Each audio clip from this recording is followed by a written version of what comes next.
सो मुरारी।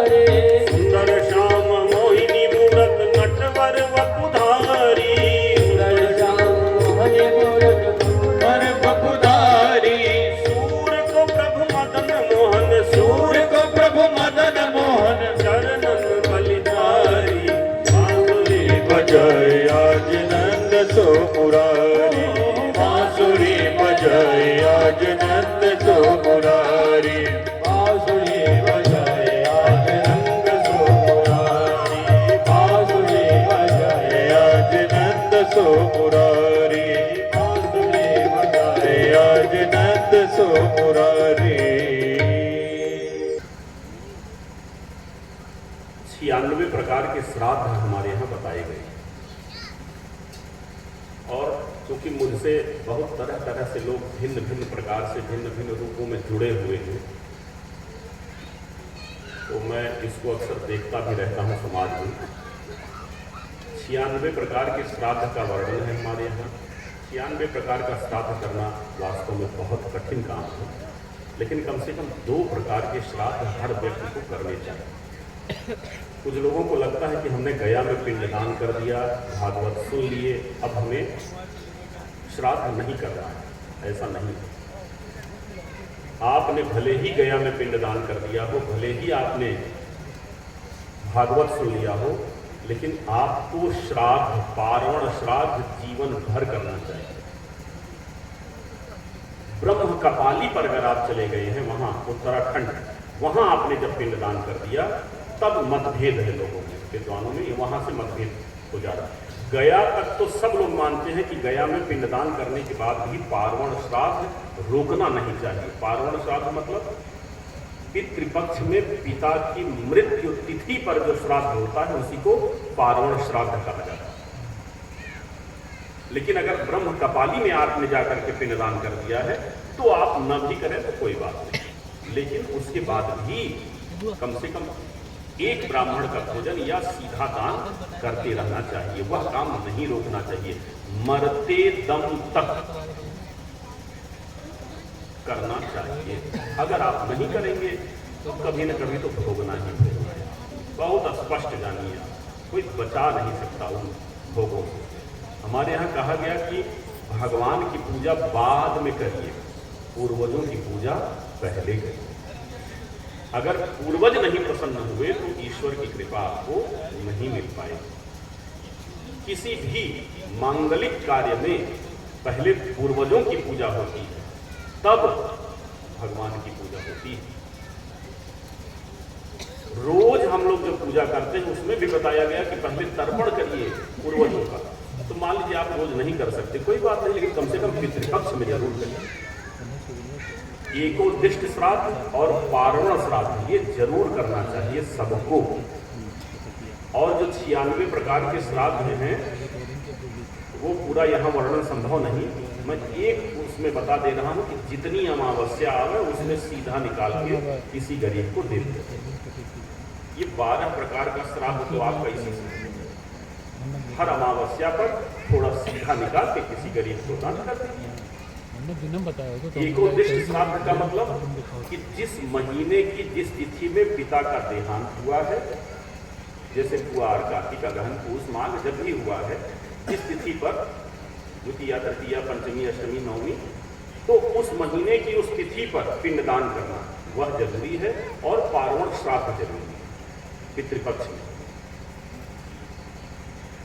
यह दोनों अगर आप लगातार करते रहें तो आप देखिएगा 2-3 सालों में आपको उसके चमत्कारिक परिणाम दिखाई पड़ेंगे। सबसे पहले तो बीमारियां रुकने लगेंगी, उसके बाद अगर पुत्र नहीं हो रहा है तो वह होने लगेगा, क्योंकि पूर्वज पहले इसी पे उनका असर पड़ता है।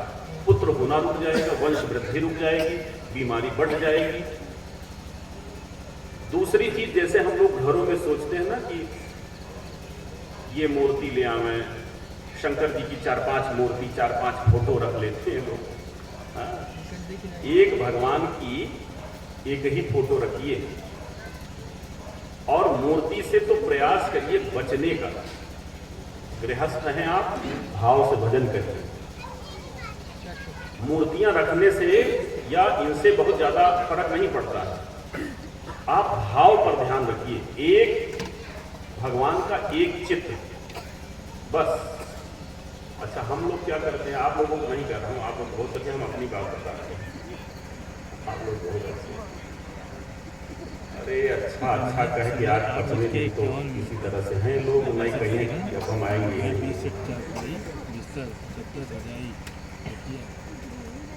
पता चला हम गए शाम तक जरूर दे दीजिएगा। मथुरा, जहाँ जाते हैं वहीं फोटो उठा के चले आते हैं। तो बहुत ज़्यादा इस झंझट में नहीं पड़ता है, क्योंकि फिर मूर्तियाँ आएंगी घर में तो उसमें शुद्धि अशुद्धि का बहुत ध्यान रखना पड़ेगा। नहीं रखेंगे तो दोष लगेगा। तो उस झंझट में ही क्यों पड़े, भाव से भगवान का भजन करिए। मानसिक पूजा पूरे श्रीमद् भागवत का सार है। एक दिन मैंने व्याख्या किया था, और पूरे श्रीमद् भागवत का यही सार है। पूरी कथा भूल जाइए, कोई बात नहीं, यह बात याद रखिएगा कि मानसिक पूजा करिए और भाव से करिए। मैंने कुछ लोगों को देखा है कि वो जिंदगी में फूल का एक भी पौधा नहीं लगाएंगे और सवेरे 3 बजे उठ करके पूरे मोहल्ले का फूल तोड़ लेते हैं। हाँ, और जो नहीं लगाते हैं वही सबसे पहले तोड़ते हैं, पूरा मोहल्ला साफ कर देते हैं। भगवान इससे नहीं प्रसन्न होते। निर्मल मंजन सो मही पावा, मोहि कपट छल छिद्र न भावा, राम ही केवल प्रेम पियारा। हाँ, तो आप भाव का पुष्प दीजिए उनको, प्रसन्न हो जाएंगे। और फूल तोड़ते समय यह भी ध्यान रखिए कि मत तोड़िए, वो तितलियों का आवास है, उनका भोजन है, तितलियों को रहने दीजिए थोड़ा, ठीक है। भौरों को भी रहने दीजिए। अगर फूल आपने नहीं लगाया है अपने घरों में, अब लगा दीजिए, उस पर तितलियाँ आएंगी, भौरें आएंगी, और उसमें कीटनाशक मत डालिएगा। सूख जाए पौधा, सूख जाने दीजिए, दूसरा लाके लगा दीजिए। कम से कम अपने घरों के आसपास ढेर सारे फूलों के पौधे जरूर लगाइए, जिससे तितलियां बचे, उनका संरक्षण हो, उनका संवर्धन हो। तितलियों का बचना जरूरी है, भौरों का बचना जरूरी है, हर जीव का बचना जरूरी है। आदमी का कोई जरूरी नहीं, आदमी चला जाएगा कोई चिंता नहीं, पूरी प्रकृति सुरक्षित रहेगी, बढ़िया से रहेगी। लेकिन ये जीव चले जाएंगे तो पृथ्वी बर्बाद हो जाएगी। तो हमको आपको जिंदा रहना है तो ये बचाना पड़ेगा। कम से कम मेरी प्रार्थना है, आज घर जाइएगा, आज मतलब जब भी समय अवसर मिलेगा तो फूलों के ढेर सारे पौधे लगाइए अपने घरों के आसपास। आप ग्रामीण अंचल के हैं, शहर के हैं, जहाँ के भी हैं, जैसे भी हैं, नई जगह है, गमलों में लगाइए। सबको प्रेरित करिए इस बात के लिए। और पानी जरूर रखिए। हम लोगों ने कार्यक्रम चला रखा है, थोड़ा सा दाना थोड़ा सा पानी, ये हम लोगों ने पक्षियों के संरक्षण पे चला रखा है। तो पानी अवश्य रखिए अपने घरों के आसपास।